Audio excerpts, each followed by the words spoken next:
Over the past few weeks, I've been spending quite a bit of time focusing on my back foot while nose riding, and it's teaching me quite a bit about the overall nose riding stance. The two most important factors I've found are which foot you're putting your weight on, and also your overall upper body position. Now the surf is excellent today, so I'm hoping everything we discuss in this video I can put into practice. In last week's video, I did a quick interview with Considine. Listen to what he said about hanging five. For hanging five, the front foot is just a poke forward. So you're not going to be placing much weight onto that front foot. It's all on the back foot. Say this is the front foot here. If you've got more weight on the front foot, you'll get both knees bending. It looks a little bit awkward and a little bit unsteady. If you've got more weight forwards, you might as well be hanging 10. It's quite amazing how much we can manipulate the board while hanging five, but that all relies on how much weight you have on your back foot. When doing any turn on a big board, you always have your weight on your back foot closer to the fin, and hanging five is no different.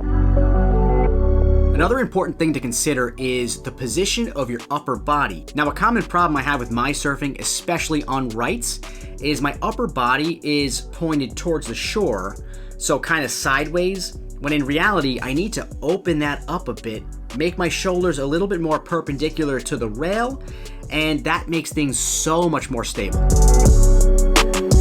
Even when you're simply practicing on a 2x4, you can feel the difference when your shoulders are sideways versus opened up.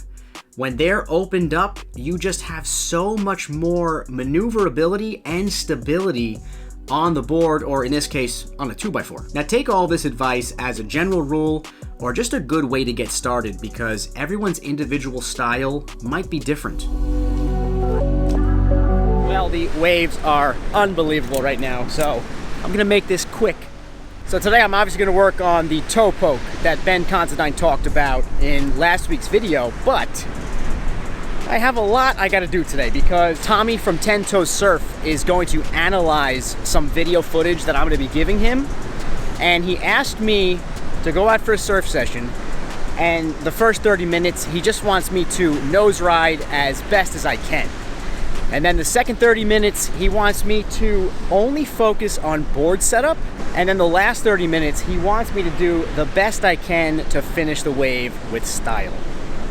So I got to do all of that. Well, think about the toe poke. Gonna be tough, but it's gonna be fun.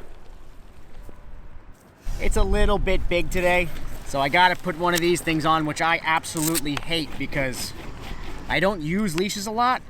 And because of that, my leash management stinks. Gets tangled all the time. And that's my fault. I gotta learn how to deal with it, but yeah, one of these days. Also, real quick, if anyone has any advice on how to repair a loose fin in the fin box, you know what? Let me show you what I'm talking about. All right, so here is my fin here. Now look at this movement.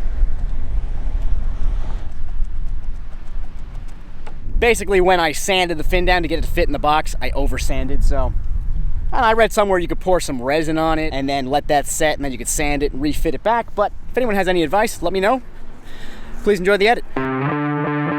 My goal for the first 30 minutes is to nose ride as best I can, but also focus on keeping open shoulders and my weight back while hanging five.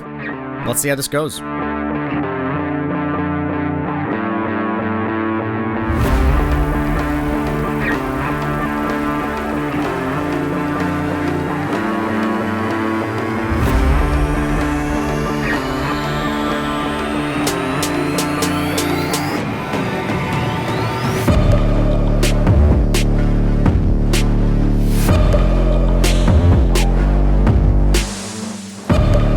One thing I noticed straight away is the ability to hold on better while hanging five. Very similar to the body position on a late drop-in, the open shoulders create such a stable base, and I found myself naturally grabbing the rail when things started to get a little hectic.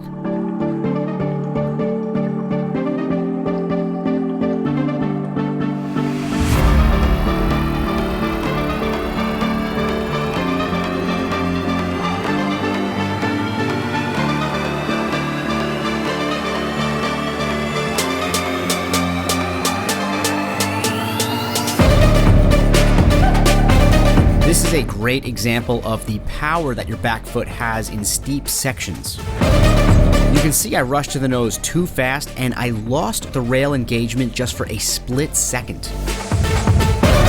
You can see the whole board dip down like it's gonna just slide down the wave, but then I put my weight over that back foot and it just locks it right back in.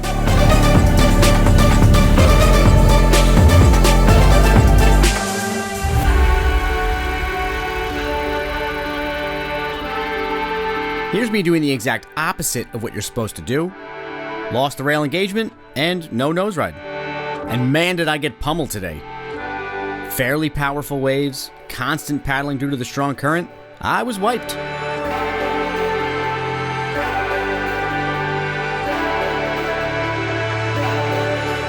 Now is about when I moved to focusing solely on board setups.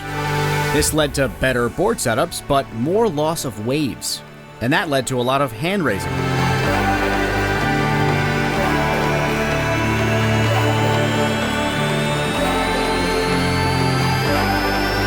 This was such a good board setup.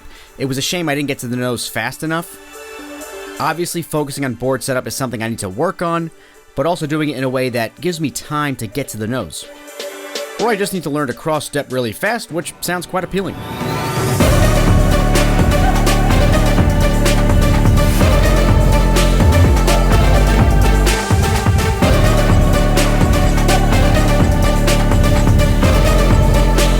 When doing my last half hour of trying to finish waves with style, this is the closest I got. Finishing waves was just not easy today, so Tommy, I apologize.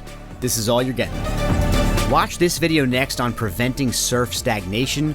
That way you set up your 2022 for some quick improvement.